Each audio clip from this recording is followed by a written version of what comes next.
ওয়ালটন ও Marcel কোম্পানির বিরুদ্ধে ডিলারদের প্রতারণার অভিযোগ, ক্ষতিপূরণের দাবি।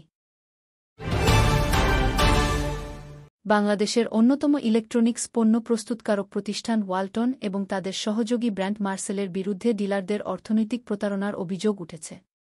১৪টি জেলার ডিলাররা দাবি করেছেন, কোম্পানি তাদের সঙ্গে মিথ্যা প্রতিশ্রুতি, অসম্পূর্ণ কমিশন প্রদান এবং বাজার দখলের মতো কর্মকাণ্ডের মাধ্যমে আর্থিকভাবে ক্ষতিগ্রস্ত করেছে।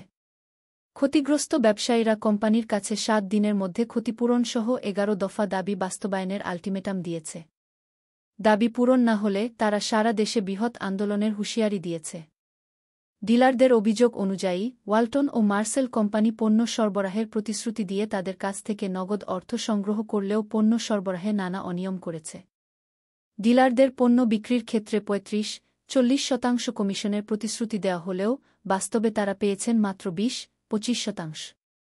তাছাড়া ডিজিটাল ক্যাম্পেইন, বিদেশ ভ্রমণ, গাড়ি এবং রেজিস্ট্রেশন অফারের মতো বিভিন্ন প্রণোদনার কথা বলা হলেও সেগুলো বাস্তবায়িত হয়নি।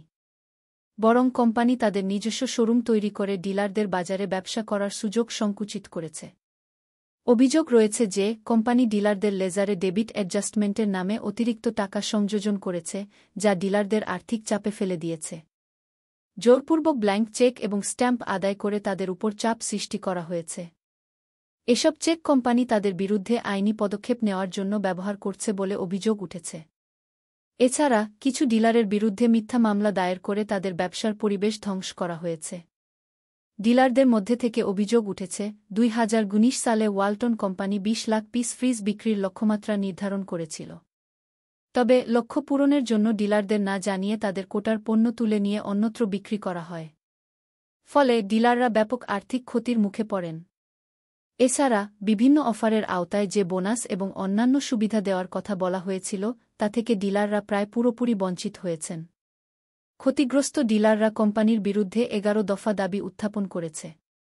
এর মধ্যে উল্লেখযোগ্য দাবিগুলো হল: প্রতিশ্রুত কমিশন এবং বকেয়া টাকার পরিশোধ, ডেবিট অ্যাডজাস্টমেন্টের নামে বাড়তি টাকা ফেরত, ডিলারদের বাজার দখল বন্ধ এবং তাদের কাছে থেকে নেওয়া ব্ল্যাঙ্ক চেক ফেরত, ক্ষতিগ্রস্ত পণ্য প্রতিস্থাপন এবং ব্যবসায়ীদের পুনর্বাসনের সুযোগ। ডিলারদের পক্ষ থেকে জানানো হয়েছে, যদি ৭ দিনের মধ্যে এসব দাবি পূরণ না হয়, তাহলে তারা সারা দেশে ইলেকট্রনিক্স ব্যবসায়ীদের একত্রিত করে কঠোর কর্মসূচি গ্রহণ করবেন। এই কর্মসূচি ইলেকট্রনিক্স বাজারে বড় ধরনের অস্থিরতা সৃষ্টি করতে পারে বলে মনে করছেন সংশ্লিষ্টরা।